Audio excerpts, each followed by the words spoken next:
ধৈর্য এমন একটা জিনিস যেটা নবীদের গুণ। প্রত্যেকটা নবী ধৈর্যশীল ছিলেন, প্রত্যেকটা নবী সবের ছিলেন, প্রত্যেকটা নবীকে আল্লাহ তাআলা শক্তির মতো একটা অসাধারণ ক্ষমতা দিয়েছিলেন। প্রিয় ভাইরা, সবর হচ্ছে এমন একটি হাতিয়ার, এমন একটি যন্ত্র যা কখনো ব্যর্থ হয় না। সবর এমন একটি যন্ত্র যা কখনো বৃথা যায় না, এবং সবরকে আল্লাহ তাআলা এমন একটি তীর বানিয়েছেন যা কখনো লক্ষ্যভ্রষ্ট হয় না, এবং সবরকে আল্লাহ তাআলা এমন একটি দুর্গ বানিয়েছেন যা কখনো ধ্বংস হয় না। একটা বিষয় খেয়াল রাখেন, ওয়াসবিরু ইন্নাল্লাহা মা'আস সাবিরিন। আল্লাহ তাআলা বলেছেন তোমরা ধৈর্যশীল হও, এবং মনে রেখো যে সবর করে, যে ধৈর্যশীল হয়, তার সঙ্গী হয় একজন, তিনি কে?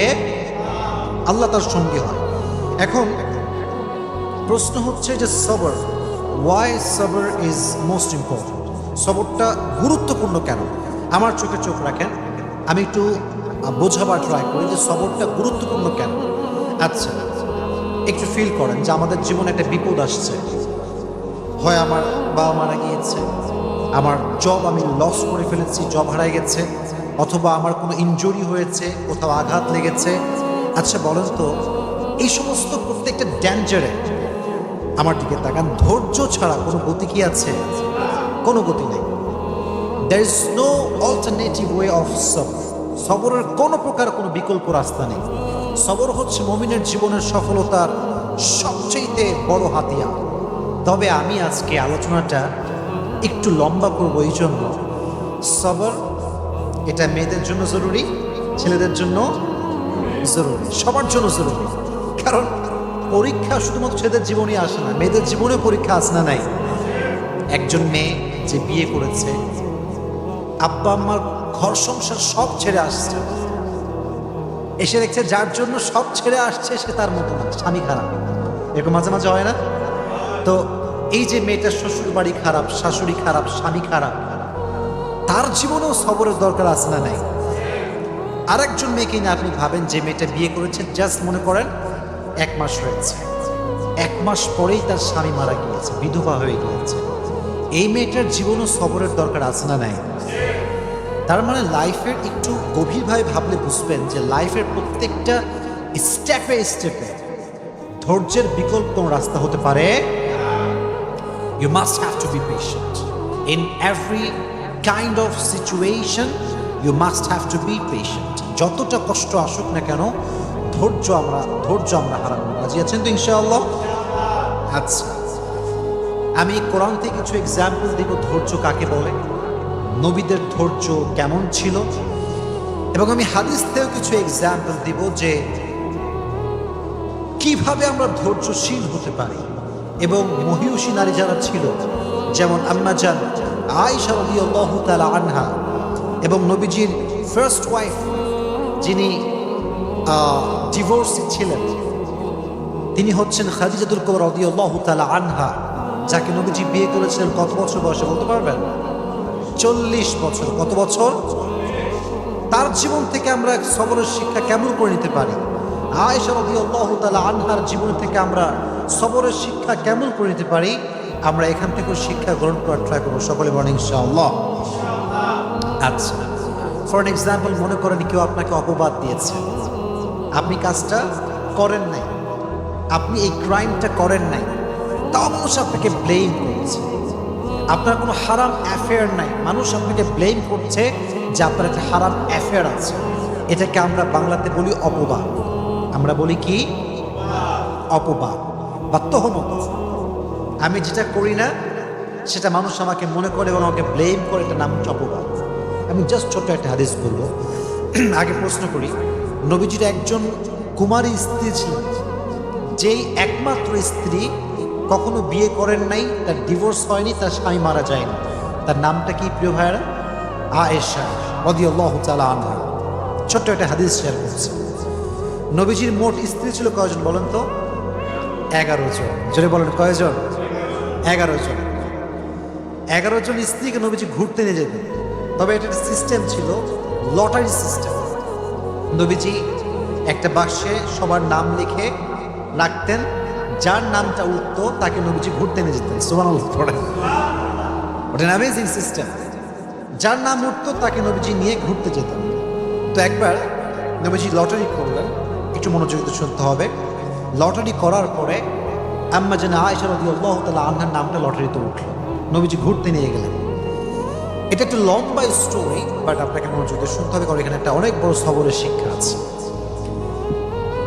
সেই যুগে ঘুরতে যাওয়া হতো মেয়েদেরকে নিয়ে, ওয়াইফদেরকে নিয়ে। এটাকে বলা হতো হাউদাজ, আমরা বলি এটাকে পালকি। আগের যুগে বিয়ে হতো কিসে করে? পালকিতে করে। হাউদাজ যেটাকে আমরা আরবিতে বলি পালকি, পালকিতে চড়ে বিয়ে হতো না? আগের যুগে এটা সিস্টেম ছিল। তো তখনকার যুগে এভাবে পালকিতে চড়ে ঘুরতে নিয়ে যাওয়া হতো। তো আম্মা জান আয়েশা রাদিয়াল্লাহু তাআলা আনহাকে পালকিতে চড়ে নিয়ে যাওয়া হচ্ছে ঘোরার জন্য। তো যখন কাম ব্যাক করবে বাসার দিকে, এক্স্যাক্টলি ওই সময় এসে আম্মা জান আয়েশা রাদিয়াল্লাহু তাআলা আনহার প্রকৃতির চাপে তিনি প্রকৃতির ডাকে সাড়া দেওয়ার জন্য বের হন, মানে পালকি থেকে নামেন। যেটা হয় সেটা হচ্ছে পালকি থেকে নামার পরে উনি একটু দূরে যান প্রকৃতির ডাকে সাড়া দেওয়ার জন্য। এখন মজার বিষয় হচ্ছে আম্মা জান আয়েশা রাদিয়াল্লাহু তাআলা আনহা ছিলেন, she was slim, she was not fat. উনি খুব চিকন ছিলেন, মোটা ছিলেন না, চিকন ছিলেন। চিকন মানুষ কোথাও উঠলেও বোঝা যায় না, নামলেও বোঝা যায় না, কারণ সে স্লিম বডি বিলং করে। মোটারা কোথাও উঠলে দেখবেন মাঝে মাঝে মোটারা রিক্সায় উঠলে রিক্সার জায়গায় থাকে না বসা। তো এটা হচ্ছে বডির ডিফারেন্স। তো কি হলো, উনি যখন প্রকৃতিটাকে সাড়া দেওয়ার জন্য গেছেন, যেই সাহাবি পালকিটা টানছিল, পালকিটা নিয়ে যাচ্ছিল, ওই সাহাবি বোঝে নাই যে আসলেই আম্মা জান আয়েশা উঠেছেন নাকি উঠেন নাই। যেহেতু উনি স্লিম ছিলেন, উঠলেও যা, না উঠলেও উনি নিয়ে চলে আসছে। আম্মা জান আয়েশা রাদিয়াল্লাহু তাআলা আনহা যখন প্রকৃতির ডাকে সাড়া দিয়ে ফিরে আসেন, দেখছেন পালকি নাই। পালকি কোথায়? পালকি আর নাই, পালকি চলে গিয়েছে, কারণ সে ভেবেছে এখানে আয়েশা রাদিয়াল্লাহু তাআলা আনহা আছে। তো উনি যখন ফিরে আসলেন, দেখলেন পালকি নেই। তখন উনি খুব সবরের সাথে অপেক্ষা করলেন। যখন দেখলেন অপেক্ষা করেও আসছে না, তখন তিনি কি করলেন জানেন? সুন্দর করে মরুভূমিতে শুয়ে পড়লেন চাদর মুড়ি দিয়ে। চাদর মুড়ি দিয়ে শুয়ে পড়লেন। অনেক লম্বা স্টোরি, আমি প্রেসাইজলি বলছি, but there is a lesson, very important lesson, অনেক গুরুত্বপূর্ণ একটা শিক্ষা আছে। তো যখন নবীজি দেখলেন যে আয়েশা নেই রাদিয়াল্লাহু তাআলা আনহা, উনি একজন সাহাবীকে লস্ট অ্যান্ড ফাউন্ডের দায়িত্ব দিয়েছিলেন, যে কে হারাচ্ছে, কে সফরে আছে, কে নেই, এটা খোঁজাখুঁজির জন্য। যেমন যদি আপনি কখনো পিকনিকে যান, দেখবেন যে একজন লোক থাকে যে মাইক নিয়ে ডাকে, অমুকে আসছে কিনা, অমুকে বাসে উঠেছে কিনা। এরকম পিকনিকে হয় কি হয় না? হয়। ডাকে, কোথায় কে আছো, কে মিসিং আছো, বের হয়ে আসো। তো যেই সাহাবীকে নবীজি দায়িত্ব দিয়েছে তার নাম হচ্ছে আব্দুল্লাহ ইবনে মুআত্তাল। আব্দুল্লাহ ইবনে মুআত্তাল রাদিয়াল্লাহু তাআলা আনহু। উনি এবার আয়েশা রাদিয়াল্লাহু তাআলা আনহাকে খোঁজা শুরু করলেন। খুঁজতে খুঁজতে তিনি দেখতে পেলেন আয়েশা রাদিয়াল্লাহু তাআলা আনহা মরুভূমির মাঝখানে চাদর মুড়ি দিয়ে শুয়ে আছেন। উনি বুঝতে পারলেন এটাই আয়েশা রাদিয়াল্লাহু তাআলা আনহা। উনি ডাকলেন না, গিয়ে কথা বললেন না, চুপচাপ দাঁড়িয়ে থাকলেন। যখন আয়েশা টের পেল যে এখানে কেউ এসেছে আমাকে নেওয়ার জন্য, উনি চলে আসলেন। এবার তাকে নিয়ে সে ফিরে আসলো নবীজির কাছে।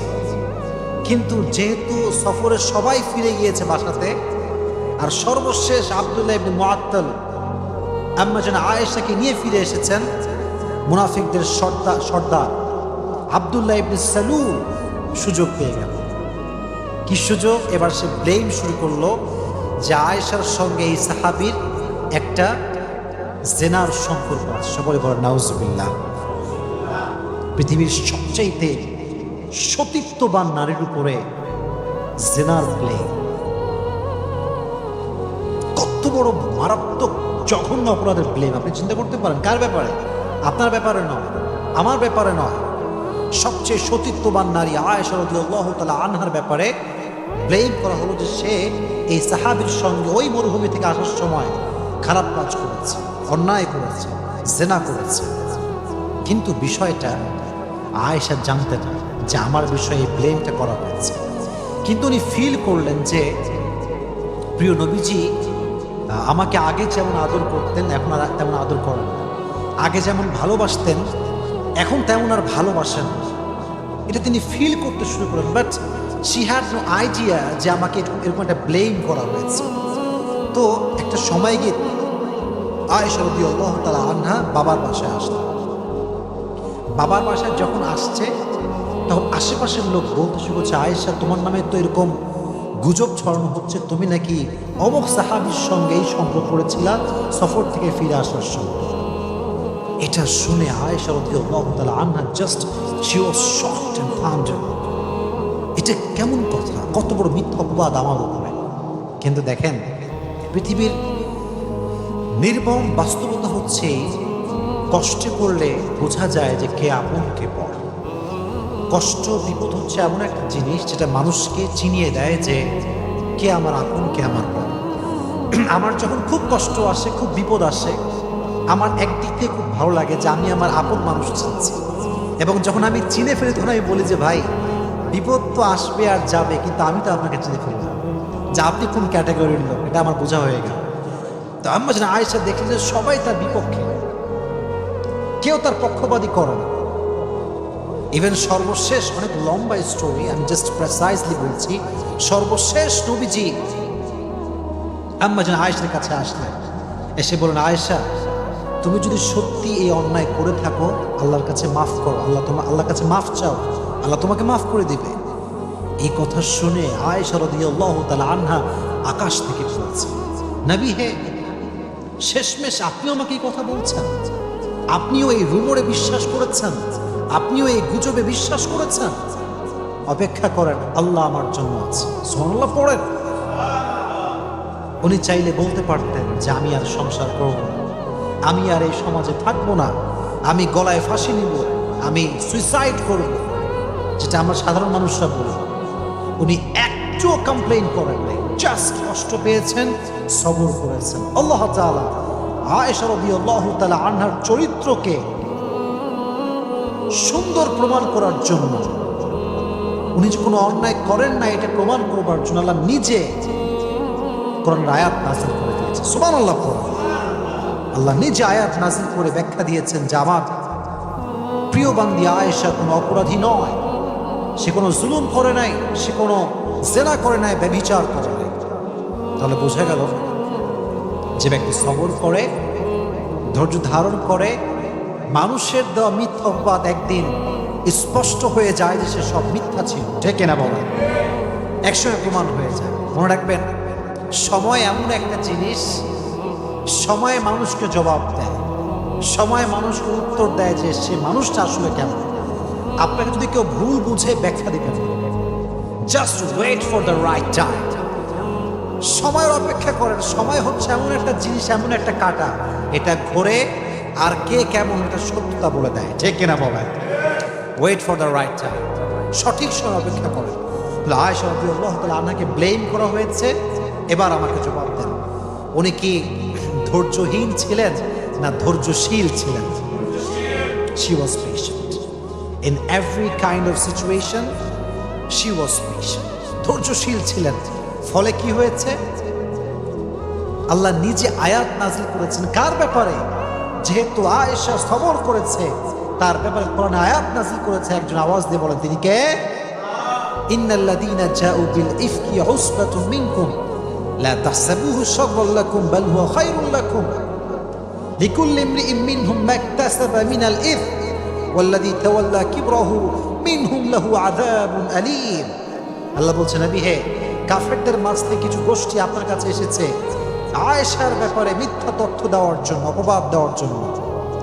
বাট মাথায় রাখবেন, মানুষ যদি খারাপ করতে চায় আর আল্লাহ যদি বান্দার ভালো চায়, বান্দির ভালো চায়, পৃথিবীর কোনো অপশক্তি বান্দার ক্ষতি করতে পারবে? আমি আল্লাহ আযাব দিব তাদেরকে যারা মিথ্যা অপবাদ দিয়েছে। অতএব আয়েশাকে আল্লাহ তাআলা নিষ্কলুষ প্রমাণ করলেন, চরিত্রবান প্রমাণ করলেন। তিনি যে সতীত্ববান একজন নারী, তার যে সতীত্ব সুন্দর, পুত পবিত্রা সে, আল্লাহ নিজে কোরআনে আয়াত নাযিল করে দিয়েছে। সুবহানাল্লাহ পড়েন। তাহলে এখান থেকে বোঝা গেল কেউ ব্লেম করলে, অপবাদ করলে সবরের পরিচয় দেওয়ার দরকারটা আছে না নাই? আচ্ছা, আরেকটা হাদিস থেকে বলি, আমি আগেই প্রশ্ন করেছিলাম, আমি আবার রিপিট করছি। নবীজির ফার্স্ট ওয়াইফ কে ছিল? প্রথম বউ খাদিজাতুল কুবরা রাদিয়াল্লাহু তাআলা আনহা। বলেন নাম ছিল কি? আরো জোরে নাম ছিল কি? খাদিজা রাদিয়াল্লাহু তাআলা আনহা। আমি খুবই শর্টকাটে কথাটা বলতে চাই, কারণ আমাকে অনেকগুলো আয়াত বলতে হবে, নবীর জীবন থেকে কিছু এক্সাম্পল দেওয়া লাগবে, তাই আমি এগুলো আমরা করতে চাচ্ছি না। মনে রাখবেন, জীবনের কেউ হারিয়ে যাওয়া, এটা হারিয়ে যাওয়া নয়, এটা রবের পক্ষ থেকে পেগাম যে তোমার জন্য এর চাইতে বেটার অপশন আছে। সুবহানাল্লাহ পড়েন, একটু ভাবেন। হাদিস থেকে বলি, যখন খাদিজা রাদিয়াল্লাহু তাআলা আনহা বিয়ে করলেন, প্রথম হাজব্যান্ড, খুব সুন্দর সংসার, খুব সুন্দর জীবন। খাদিজা ভাবতে শুরু করেছিলেন যে এর মতো উত্তম জীবন সঙ্গী আমার জীবন আর কেউ আসতেই পারে না। He is the best person that I have ever seen in my life. এর চাইতে বেটার অপশন কে হতে পারে? হঠাৎ করে সে মারা গেল। প্রথম হাজব্যান্ড জাস্ট শেষ, মুহূর্তেই শেষ। যখন মারা গেল প্রথম হাজব্যান্ড, খাদিজাতুল কুবরা রাদিয়াল্লাহু তাআলা আনহা ভেঙে পড়লেন, সবর হারায়নি। ভেঙে যাওয়া মানে সবর হারানো নয়। আপনি তো ভাঙবেন, কারণ আপনি মানুষ, বাট ভেঙে যাওয়ার পরেও যদি আপনি আবার দাঁড়াতে পারেন তাহলে আপনি ধৈর্যশীল, ঠিক না বলেন? তো উনি ভেঙে পড়লেন, বাট সবর হারান নাই, ধৈর্য হারান নাই। সেকেন্ড টাইম আবার বিয়ে করলেন। একজন মেয়ে যখন ডিভোর্স হয়ে বা স্বামী মারা যাওয়ার পরে আবার বিয়ে করে, জীবনটা এত সহজ হয় না। যে নারী তার সমস্ত অস্তিত্ব একজন পুরুষকে বিলীন করে দেয়, সে নারী সেকেন্ড টাইম অন্য কোনো পুরুষের সঙ্গে বসা, তাকে ধরতে দেওয়া, তার সঙ্গে কোনো ফিজিক্যাল টাচ নারীটা সহ্য করতে পারে, কারণ সে প্রথম পুরুষে আসক্ত। সিস্টেমেটিক্যাল ওয়েটা এমনই হয়ে গেছে। কোনো মেয়ে যদি বিয়ে করে, তার ফার্স্ট হাজব্যান্ড যে, সে তার প্রতি আজীবন দুর্বল থাকে, কারণ তার প্রথম টাচটা সে তাই করেছে, হালাল টাচ যেটাকে আমি বলি। তো নারীদের এটা অনেক বেশি কষ্ট হয়, সাফার করে নারীরা। মনে রাখবেন, স্পর্শ নারীর জন্য বেশি সেন্সিটিভ পুরুষের চাইতে, কারণ পুরুষের যে ভার্জিনিটি, এটা নারীর চাইতে বেশি দামি নয়। আল্লাহ নারীর সতীত্বকে যে সম্মান দিয়েছে, সে সম্মান পৃথিবীর কিছুকে আল্লাহ তাআলা দেয়নি। সুবহানাল্লাহ পড়েন। এই জন্য নারী যখন ডিভোর্সি হয়ে যায়, তখন নারী অন্য কোনো পুরুষকে সহজে অ্যাকসেপ্ট করতে পারে, খুব কষ্ট হয়। ওই প্রথম স্মৃতিগুলো বারবার চোখের সামনে ভেসে ওঠে। কথা ঠিক কিনা বলেন? তো ফার্স্ট বিয়ে, স্বামী মারা গেছে। সেকেন্ড টাইম খাদিজার আব্বা যেন অনেক বড়, he was the biggest business magnate, অনেক বড় ব্যবসায়ী ছিল। বুঝিয়ে শুনিয়ে সুন্দর একজন যুবকের সঙ্গে আবার বিয়ে দেন, এবং এই সংসারটা একটু লম্বা হয়, এবং সেখানে বাচ্চাও আসে, ছেলে সন্তান হয়। সুবহানাল্লাহ পড়েন। বিয়ের পরে স্বামীর ভালোবাসা একটা আদর, এটা একটা ভালোবাসার পয়েন্ট। আবার যদি সেই স্বামীর ঘরে সন্তান আসে, ওখানে আরো ভালোবাসা আছে না নাই? আবার সেকেন্ড স্বামীও মারা গেল। এইভাবে যখন স্বামী মরতে শুরু করেছে, খাদিজা রাদিয়াল্লাহু তাআলা আনহা ফাইনালি ডিসাইড করলেন যে I will never ever get married again, এটাই লাস্ট, আর বিয়ে করব না। জীবনে যাই হোক আমি সবর করব এবং আমি স্থির থাকবো, আমি আর বিয়ে করব না। তিনি ভেবেছিলেন ফার্স্ট অপশনের চাইতে সেকেন্ড অপশন বেটার হবে না। আবার যখন সেকেন্ড জনকে পেয়ে গিয়েছেন, তিনি যখন মারা গিয়েছেন, ভেবেছেন যে পৃথিবীতে আর কোনো এর চাইতে ভালো হতে পারে না। কিন্তু কেউ না জানলেও সত্য জানে একজন, তিনি কে? ধৈর্যশীল ছিলেন, সবর করেছেন, নিয়ত করেছেন বিয়ে করবো না, বাট সবর ছিল কি ছিল না? রেজাল্ট কি হয়েছে? রেজাল্ট দেখেন, ব্যবসা করেছেন, গরিব মানুষদেরকে সহযোগিতা করেছেন, নিজেকে কাজে ব্যস্ত রেখেছেন, বিজনেস সামলেছেন।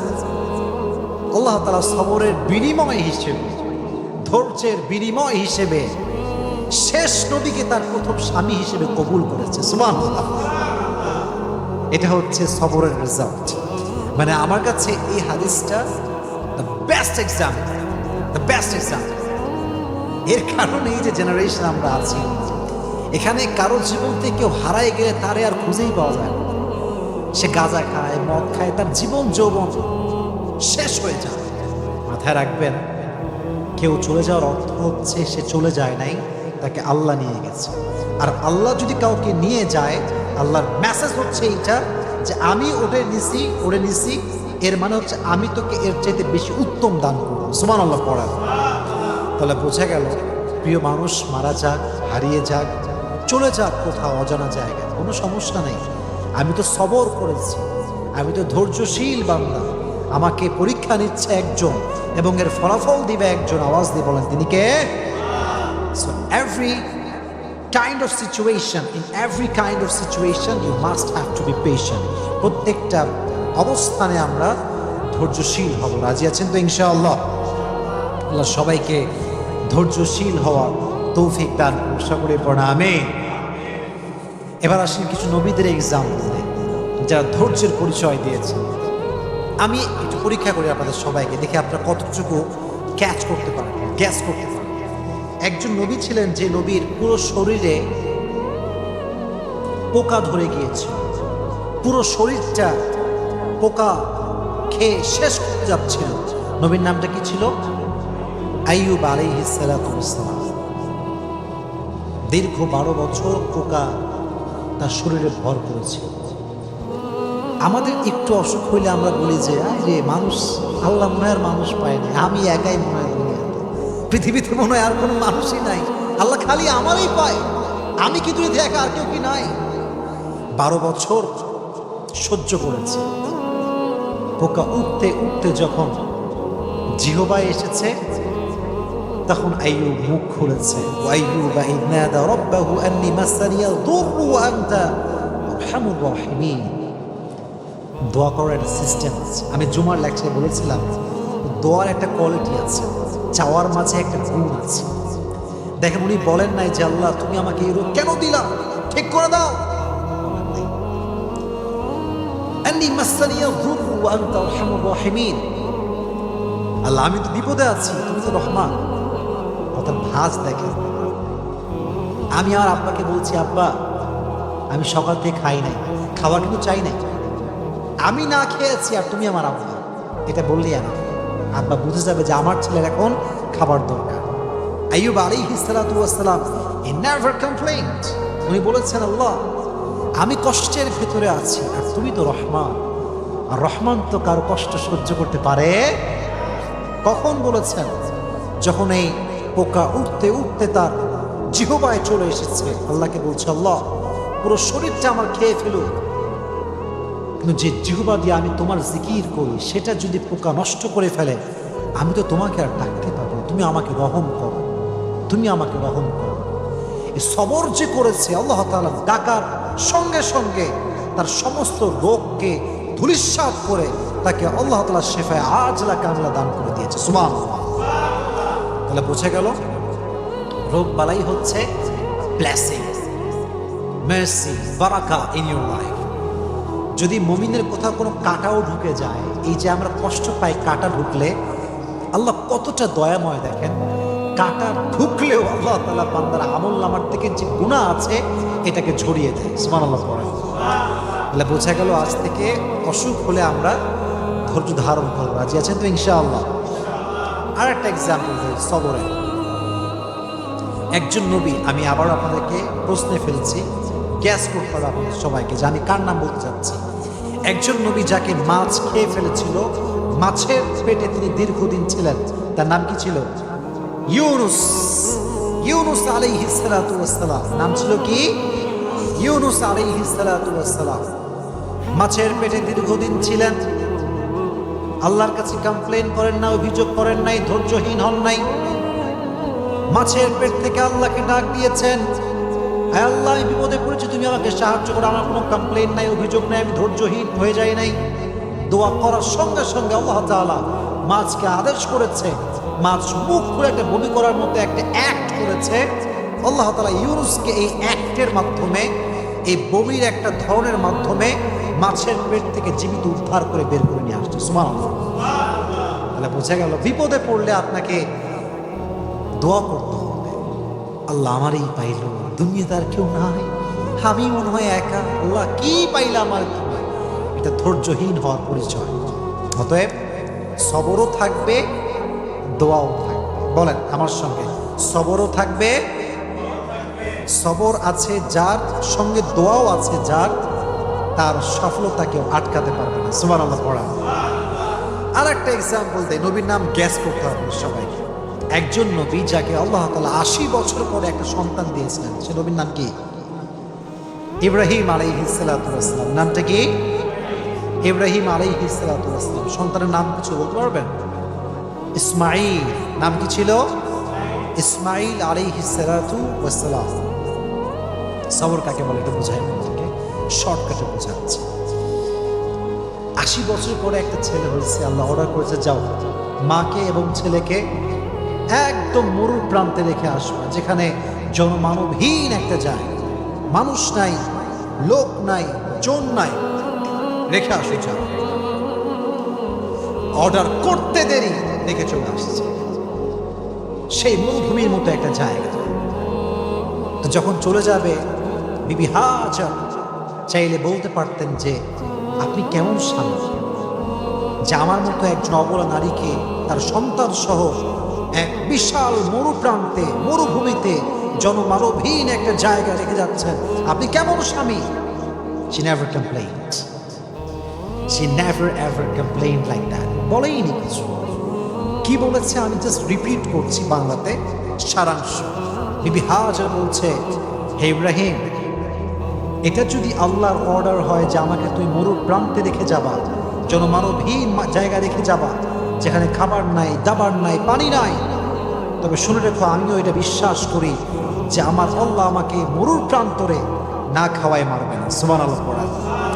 তুমি যদি আমাকে রেখে খুশি হও, আমি এখানে থেকে খুশি আছি, ধৈর্য ধারণ করেছি। ফলে কি হয়েছে চিন্তা করেন, একটু ভেবে দেখেন, এই যে মক্কা, এত দাম কাবার, কাবার গিলাফের দাম, কাবার চত্বর এত দাম, এই কাবার পাশে যিনি অবস্থান করেছিলেন, যে নারীর কারণে এত সম্মান, যে নারীর ছেলের কারণে জমজমের কুয়ার পানি আমরা পেয়েছি, তার নাম হচ্ছে বিবি হাজার। সুবহানাল্লাহ পড়া। ধৈর্য, শুধুমাত্র ধৈর্য।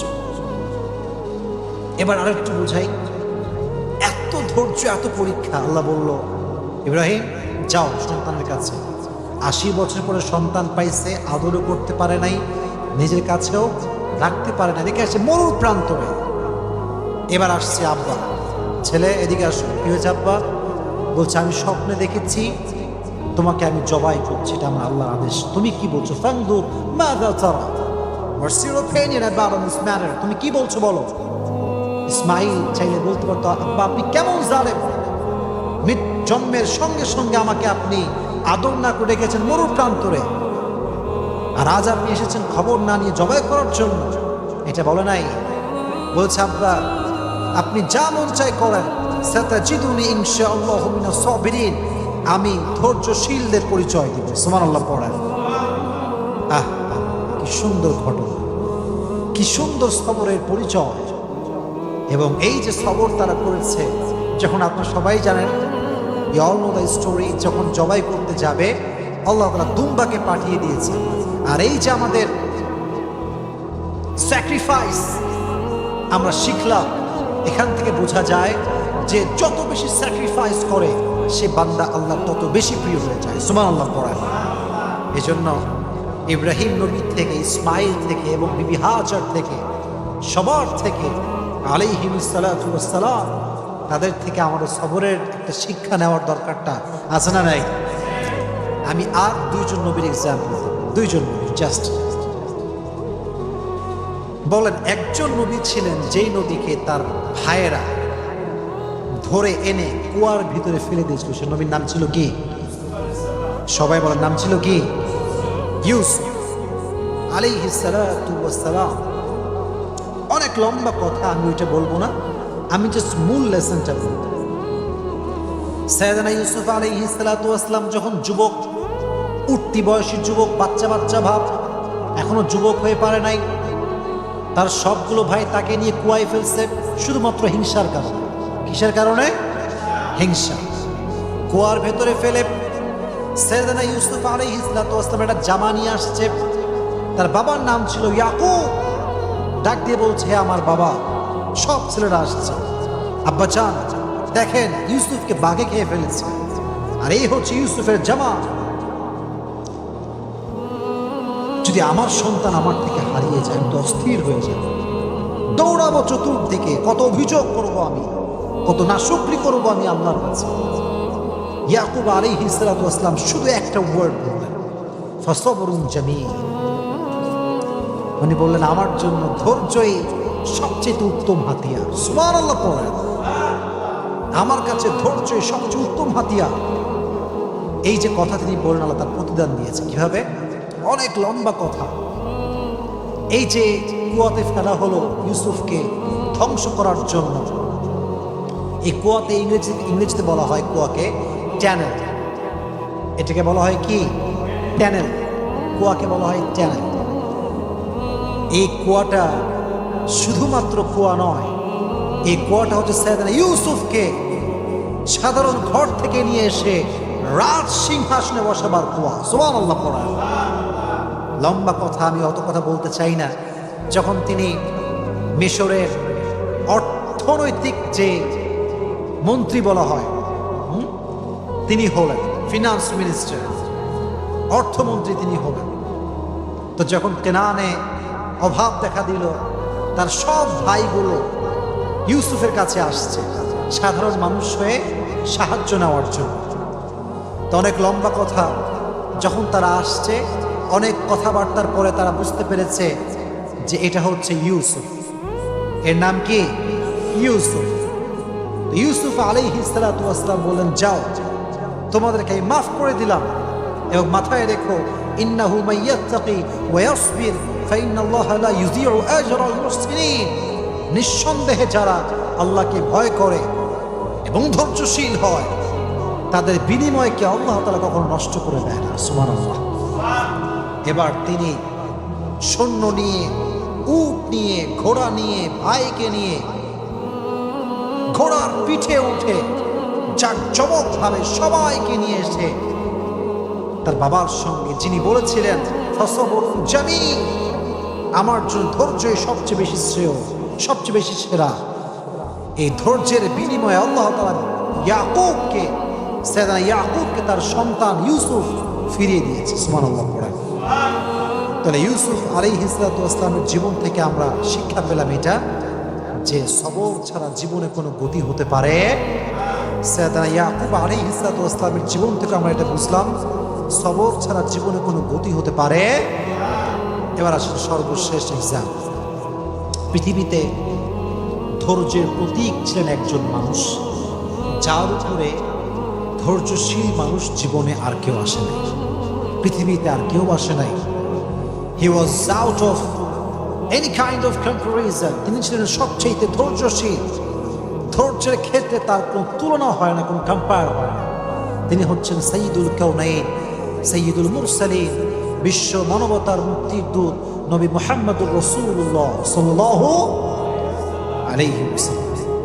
ধৈর্যের প্রতীক, ধৈর্যের প্রতীক ছিলেন তিনি। মারাত্মক লেভেলের ধৈর্য ছিল তার। ধৈর্য যে কত বেশি আপনি চিন্তা করতে পারবেন না।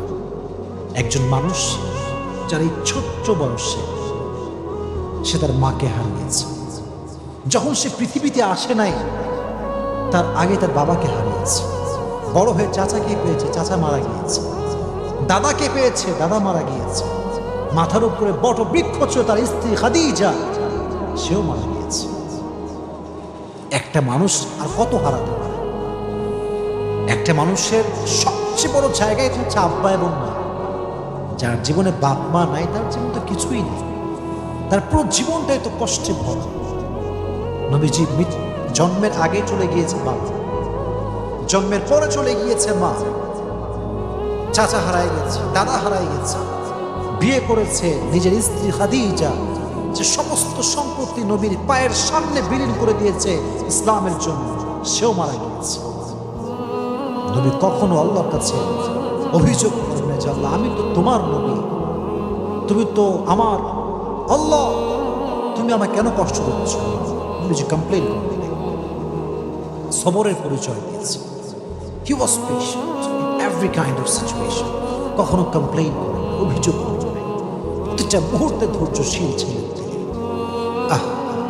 তায়েফের ময়দানে যখন নবীজি দাওয়াত দেওয়ার জন্য গেলেন কাফেরদেরকে, সবাই আপনার ঘটনা জানেন, তা দাওয়াত অ্যাকসেপ্ট করল। নবীজি প্রায় কয়েকশো কিলোমিটার রাস্তা পাড়ি দিয়ে আসছেন, ক্লান্ত মানুষ। উনি বললেন, তায়েফবাসী শোনো, তোমরা যেহেতু আমার দাওয়াত গ্রহণ করলে না, তোমাদের কাছে আমার অনুরোধ, তোমরা মক্কায় খবরটা ছড়িয়ে দিও না। যদি মক্কার কাফেররা জানতে পারে তাহলে আমাকে জুলুম করবে। কাফেররা কে কার কথা শোনে। নবীজি বের হওয়ার আগে কাফেররা মক্কায় খবর পৌঁছে দিল যে মুহাম্মদ মক্কার থেকে এখানে তায়েফের জমিনে দাওয়াত দেওয়ার জন্য আসছে, আমাদেরকে কবুল করে নাই দাওয়াত।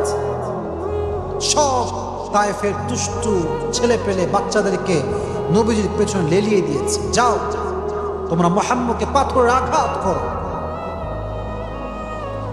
বৃষ্টির মতো পাথরকে তোমরা বর্ষণ করো। আমি যখন রেলগেটে যাই, আমি জাস্ট ফিল করি, রেলগেটে দেখবেন যে প্রত্যেকটা রেল লাইনের মাঝখানে এরকম বড় বড় পাথর থাকে, দেখছেন আপনারা সবাই, এরকম শক্ত শক্ত পাথর। আমি জাস্ট একটা ফিল করি, যদি এই পাথরটা তুলে আমি আসিফকে কেউ আঘাত করে আমার কি হবে? আমি কি আদৌ সহ্য করতে পারবো এই আঘাতটা? তখন আমি ফিল করি যে তায়েফের জমিনে আমার নবীকে এর চাইতে বড় বড় পাথর দিয়ে মেরে রক্তাক্ত করা হয়েছে। নবীর রক্ত পড়েছে, নবীর রক্তে পুরো মাটিটা ভিজে গেছে। নবীজির রক্তে পড়ে বেহুশ হয়ে গেছে। সাহাবী এসে ধরেছে, ধরে উঠাইছে, নবী হে এবার তো বদদোয়া করেন, এবার তো বদদোয়া করে ফেলেন, আর কত সহ্য করবেন? নবীজি বলছে, শোনো, আমি তো বদদোয়া করার জন্য আসি নাই, হয়তো আমার দাওয়াত তায়েফের লোকরা কবুল করে নাই, তো কি হয়েছে, নেক্সট জেনারেশন যে হবে তারা হয়তো বা ইসলাম গ্রহণ করবে। পাথরের আঘাত খেয়ে রক্তাক্ত হয়ে গিয়েছে, ধৈর্য হারায়, শক্তি হারায়, জুলুমের শিকার হয়েছে, কাউকে বদদোয়া করে নাই, সর্বাবস্থায় ধৈর্যের পরিচয় দিয়েছে, সর্বাবস্থায় দিয়েছে। আজকে আমাদের অভাব আসলে আমরা কত কথা বলি, টাকা নাই, আমার কাছে এইটা নাই, এইটা নাই, I don't have anything, just complain. আছে কিন্তু সব, শুকরিয়া নেই। যার শুকরিয়া যত বেশি তার নিয়ামত তত, যার অশুকরি, যার নাশুক যত বেশি তার নিয়ামত তত বেশি কম, ঠিক না বলেন? ধৈর্যশীল হতে হবে, সবের হতে হবে, এবং শাকের অর্থাৎ গ্রেটফুল, শুকর গুজার হতে হবে, কৃতজ্ঞ বোধ হতে হবে। আল্লাহ তুমি আমাকে যা দিয়েছো, what ever I have, I am happy with that, আমি আলহামদুলিল্লাহ খুশি আছি। আমার বাড়ি নাই তাও খুশি, আমার গাড়ি নাই তাও খুশি, আল্লাহ তুমি জাস্ট আমার হলেই আমার চলবে ইনশাআল্লাহ। তাহলে বোঝা গেল প্রত্যেকটা নবীর থেকে, যেমন আমরা শুনেছি আইয়ুব আলাইহিস সালাতু ওয়াস সালামের কথা, আমরা শুনেছি ইউনুস আলাইহিস সালাতু ওয়াস সালামের কথা, আমরা শুনেছি ইব্রাহিম আলাইহিস সালাতু ওয়াস সালামের কথা, আমরা শুনেছি ইয়াকুব আলাইহিস সালাতু ওয়াস সালামের কথা, আমরা শুনেছি ইসমাঈল আলাইহিস সালাতু ওয়াস সালামের কথা, আমরা শুনেছি ইউসুফ আলাইহিস সালাতু ওয়াস সালামের কথা, আমরা শুনেছি নবীর কথা, শেষ নবীর কথা। এর দ্বারা বোঝা গেল যে ধৈর্যশীল আমরা আজ থেকে আর হব না। হব কি হব না? আল্লাহ সবাইকে ধৈর্যশীল হওয়ার তৌফিক দান করুন, সকলেই পড়া আমিন। আর বিশেষ করে আমি একটা কথা বলে শেষ করতে চাই আমার বোনদের জন্য, specially for my sisters, those who R listening me from YouTube or Facebook, this is my humble request for everyone. যদি বিয়ের পরে দেখেন আপনার স্বামী খারাপ, তাহলে আগেই অভিযোগ করবেন না, আগেই ডিভোর্স নিয়ে ভাইবেন না। Divorce is just far away, बहुत दूर की बात। पहले ट्राई करो, पहले कन्विंस करो, पहले एडजस्ट करो, फिर उसके बारे में सोचो। আমরা আগেই ডিভোর্স নিয়ে ভাবছি, তালাক দিলেই মনে সমাধান না। কে বলছে আপনার সমাধান? আপনি মনে করতেছেন আমার বোন যেই স্বামী বাদলে আর স্বামী খুব ভালো হবে, কে বলছে? গ্যারান্টি আছে? আছে। ছেলেরা প্রথমে খুব ভালো মনে হয়, দেখলে ফেরেশতা, কনফার্ম জান্নাতি লেভেলের একটা, পরে গিয়ে যে কি বদমাইশ হয় এটা আপনি কল্পনা করতে পারবেন না। এই জন্য যেই স্বামী আপনার কাছে আছে ওকে একটু কনভিন্স করুন, ওর সঙ্গে অ্যাডজাস্ট করার ট্রাই করুন। You have to give your best, you have to try your best, you have to give the best effort. যতটুকু পারা যায় ট্রাই করেন মানানোর জন্য, ভালোবাসা দিয়ে, আদর দিয়ে, যত্ন দিয়ে, আব্বা আম্মাকে দিয়ে, মুরব্বীকে দিয়ে তাকে কনভিন্স করেন। মাথায় রাখবেন, নারী ডিভোর্স হয়ে গিয়ে তার সম্মান কমে যায়, তার স্ট্যাটাস লো হয়ে যায়। যতই আপনি ওয়াজ করেন, যতই আমি ওয়াজ করি, দিন শেষে সত্য সত্য, রিয়েলিটি ইজ রিয়েলিটি। এখানে কোনো প্রকার কোনো কথা চলবে না। যে বন্ধুকে বলো, বোনেরা, যদি সাংসারিক জীবন সুখী হতে চান, there is no alternative way of সবর। সবর যার আছে বেশি, তার সংসার তত টিকে বেশি। আমার সঙ্গে রিপিট করেন, রিপিট আফটার মি। যেই মেয়ের সবর যত বেশি, তার সংসার টিকে তত। আপনি দেখবেন অনেক সময় বিয়ের 2 দিন পরে ডিভোর্স, ঘটনা বাংলাদেশে আছে না নাই? মানে বিয়ে করে গেল, জাস্ট শুনলাম 2 দিন পরে ডিভোর্স। ভাই, হোয়াট হ্যাপেন্ড? ডিভোর্স আপনার সঙ্গে হতে পারে, আমার সঙ্গেও হতে পারে। It can happen with anyone, but the fact is, are you really patient? আপনি কি ধৈর্যশীল কিনা? That is the fact.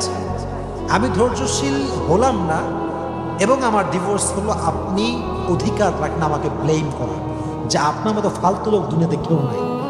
কিন্তু আমি যদি পেশেন্ট হই, আমি যদি আমার ওয়াইফের সঙ্গে অ্যাডজাস্ট করে চলি, সব কিছুর পরে যদি আমি ব্যর্থ হই, তাহলে আপনি আমাকে ব্লেম করতে পারবেন না। আর হ্যাঁ, সর্বশেষ কথা, যদি কোনো মেয়ে দেখে যে না, কোনোভাবেই অ্যাডজাস্ট হচ্ছে না, শ্বশুর ভালো না, শাশুড়ি ভালো না, স্বামী ভালো না, no one is good person in my family, কাউরে ভালো লাগে না, কেউ আমাকে বোঝে না। আমি যদি এখানে আর একদিন থেকে আমার জীবনটা জাহান্নাম হয়ে যাবে, তখন কোরআন বলছে ঠিক আছে, বের হয়ে আসো। যেটা আমি আগেও বলেছি, বের হয়ে আসো, জীবনকে সুন্দর করো, তাকে তার মতো থাকতে দাও, তুমি তোমার মতো জীবনকে গুছিয়ে নাও। তাহলে বোঝা গেল, you have to try your best first. আগে সর্বোচ্চ ট্রাই করো, না পারলে তখন দেখা যাবে। তবে সবর হচ্ছে পৃথিবীতে সুখে থাকার সবচেয়ে বড় মাধ্যম। আল্লাহ আমাদের প্রত্যেকটা ভাইকে, প্রত্যেকটা বোনকে সবরের মধ্যে একটা শক্তিশালী গুণকে অর্জন করে চলার তৌফিক দান করুন। আমিন।